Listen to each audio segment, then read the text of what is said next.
spoke to Frank Warren and he became my promoter. And Frank said, right, you've had a long time out the ring, you've abused your body.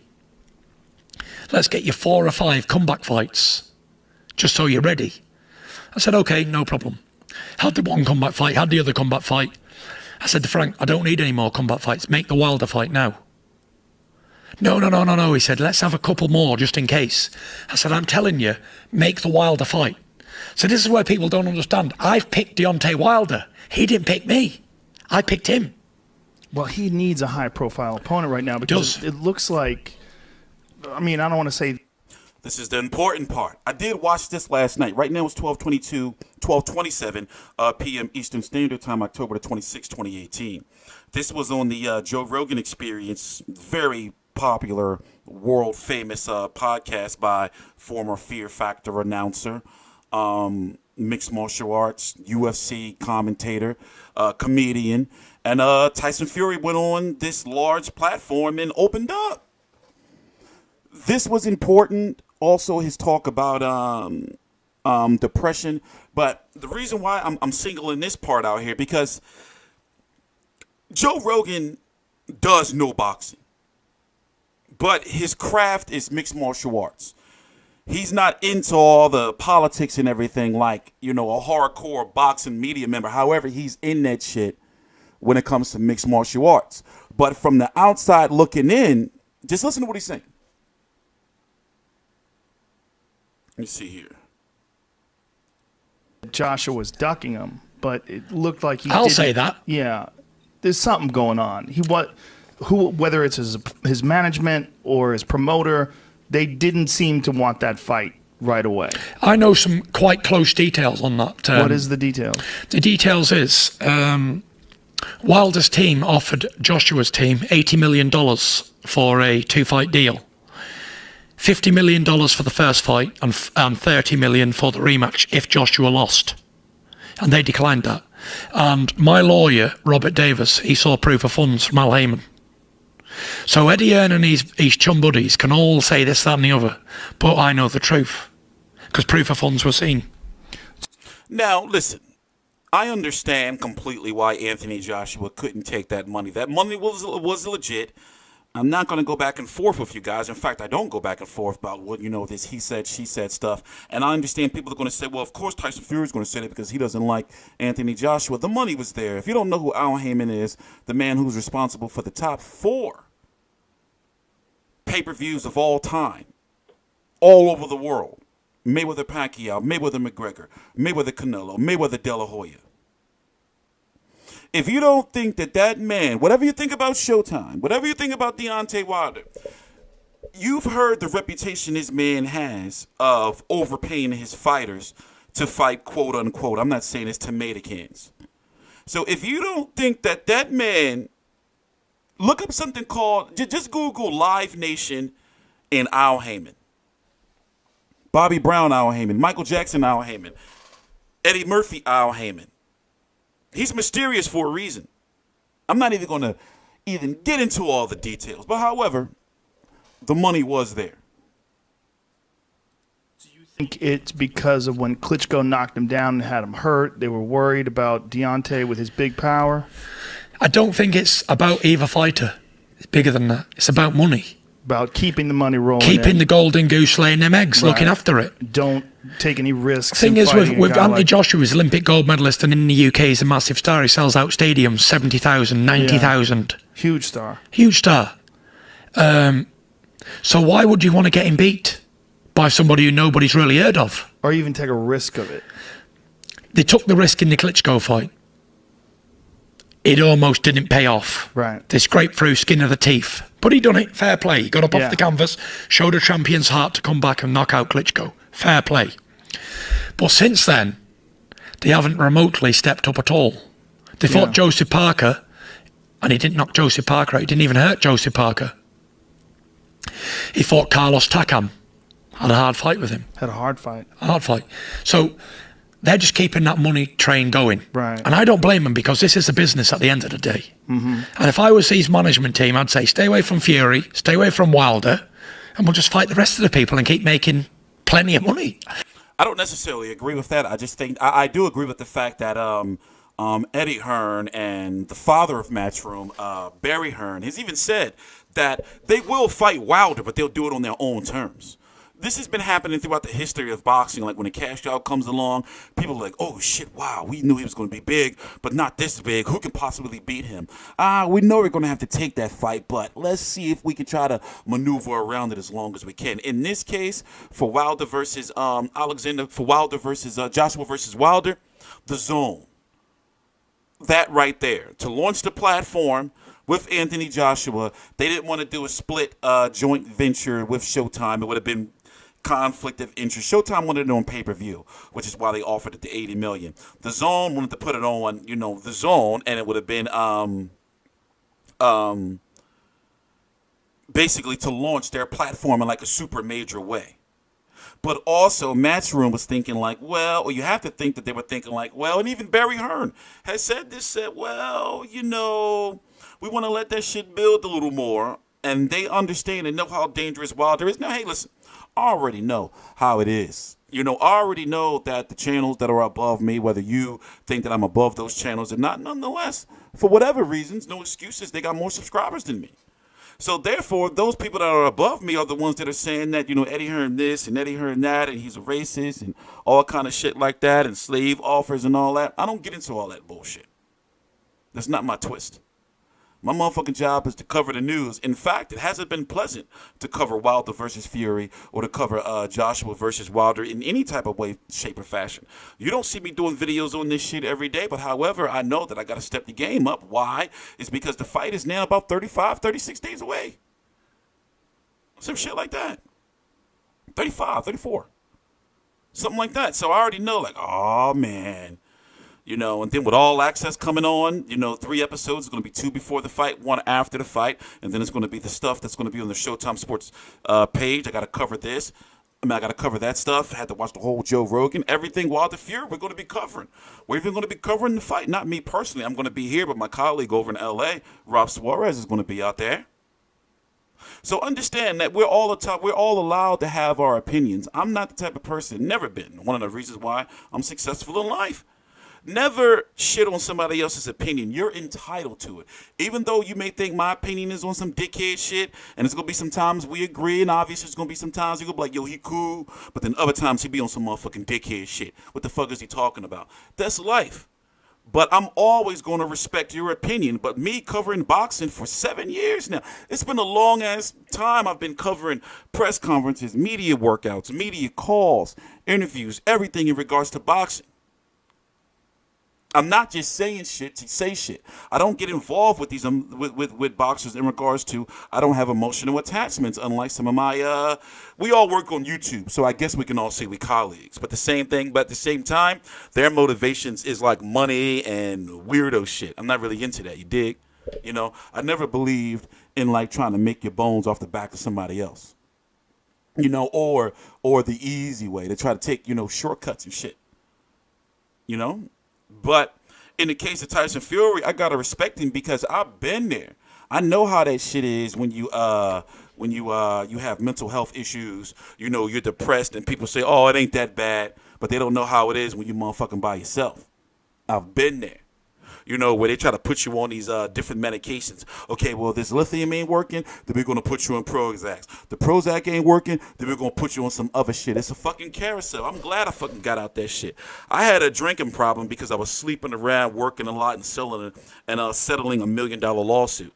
So in this video, in the interview with Joe Rogan, he was talking about how after he had beat Klitschko, he had like reached the high of the highs, and people were telling him like, yo, like you beat Klitschko when we didn't think you would. And, he started basically sleeping around. Obviously, he's married with a family and everything. Gypsy culture is different. But, he started sleeping around, drinking, doing, lots of cocaine. And he said the weight was coming from, just living, off, like to excess and drinking and shit. That shit will do that to you.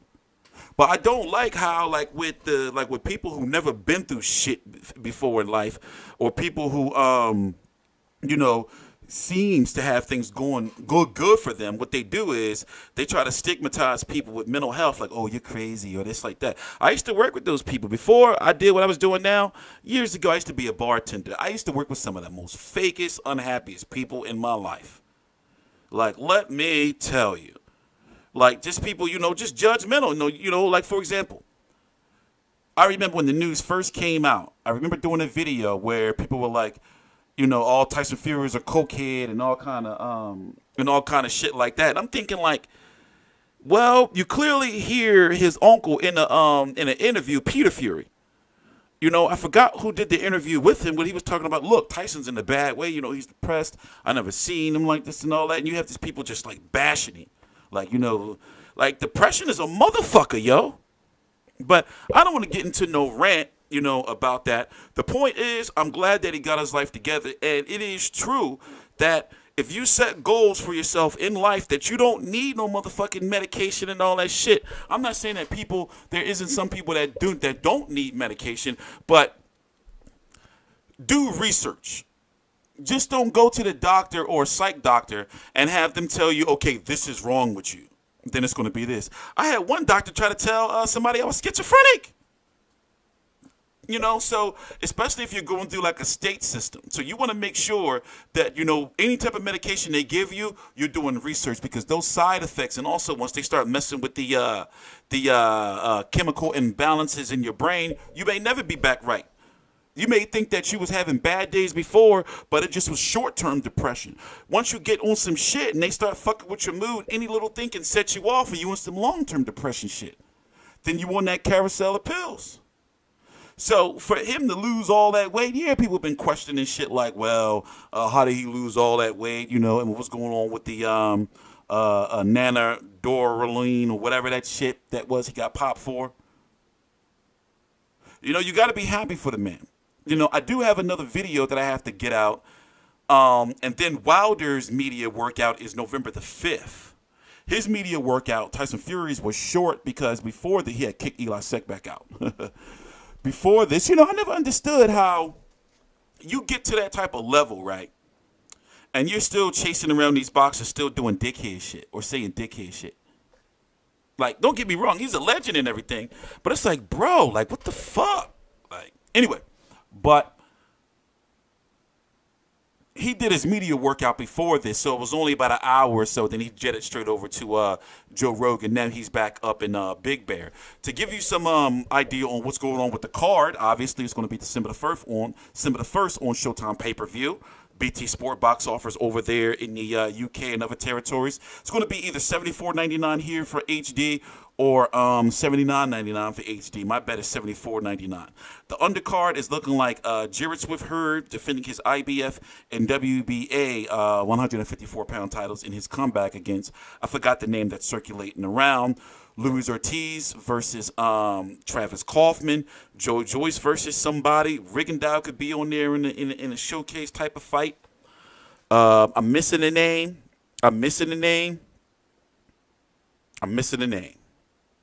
The undercard is going to be like names, but names in like showcase fights. I don't. From what I'm seeing on the undercard, it's not going to be a fight where we're going to be like, oh, this is a 50-50 good ass fight. Looking forward to it.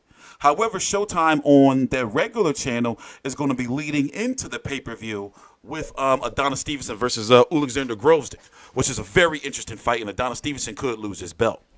What else? 3 episodes of All Access. We already talked about that. I'm really heavily considering flying out for the press conference. I'm considering it. I'm not going to the fight because I already got to do Canelo versus Felding. But whatever. Y'all really should check this out, though. Let's listen to a little bit more, and I'm going to give my closing thoughts, and then we're going to move on. It's an hour and 13 minutes long. In fact, I'm going to put the link right down below in the description box. Also, if you go to the community tab on my page, it's there. Why do we need to fight these guys who are very risky for maybe a little bit more than we're getting now? 2 times more. Right. But in the long run, we could have 5 fights and not get beat by mediocre people who we know he's going to beat and get the same money or more. So it doesn't make sense. So this is why me and Wilder have agreed to fight. Because at one time or another, it's got to be more than about money. Like we're fighters, we're heavyweight champions of the world. Of course we've made money in our careers. I've had 27 professional fights. I've made money. It's about more than money now, surely. If I spend the money I've already earned, waste it, then I'm stupid. that is the only way for them to be happy and for them to be. That's pretty amazing. I mean, it's just amazing. That's an amazing thing for people to hear, because there's a lot of people that rely heavily on antidepressants and medication. They think that is the only way for them to be happy and for them to be not suicidal, not depressed. They need that medication. And for them to hear what you're saying, I think is a very powerful thing. It is, but I'm no doctor. I'm not going to tell people to chuck away your pills and pray. Right. But it doesn't do any harm. What I'm saying, give it a whirl. Give it a try. It can't hurt you. Set yourself some goals. Think positive.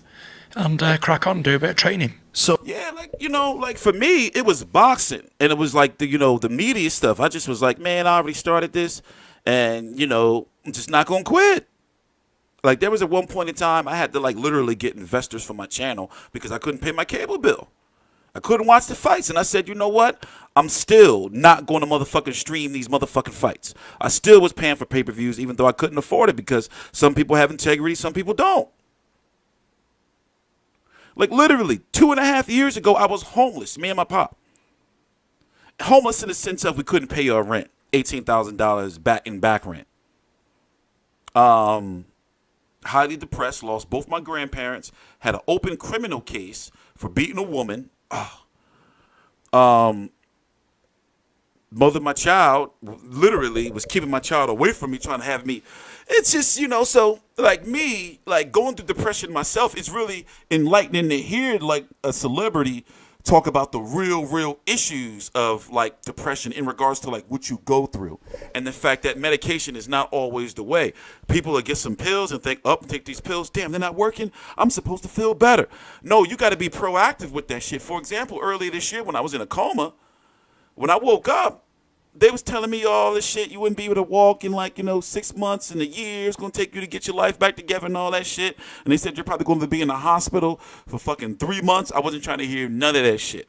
So it started with me being able to, when I first woke up, I'm stuck because I was down for 3 weeks. So when you're down for that long, your body and your muscles deteriorate. So I'm laying there and I wake up, or at least it's a long, crazy story. I thought I was awake the whole time. But when I was finally able to talk, because I had you can't really see it, but I had this big ass fucking tube in my neck, and then it was some crazy ass shit. So long story short, they kept telling me every day, I'm seeing I probably may have had, I had maybe about 8 procedures, some shit, saved my life. Early this year, maybe about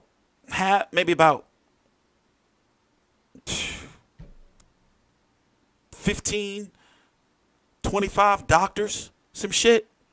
Because what happened was, turns out the way they saved my life was it's not new, but it's like a rare-ish type of procedure called ECMO. But long story short, they was telling me, man, you ain't gonna be able to move, you ain't gonna be able to walk, you're gonna have some brain damage, some nerve damage. So it started with me saying, man, fuck that, I'm gonna start moving my toes first. I was able to move my toes, then eventually I was able to start lifting my hands. And then before I know it, 2 weeks later, they what the fuck?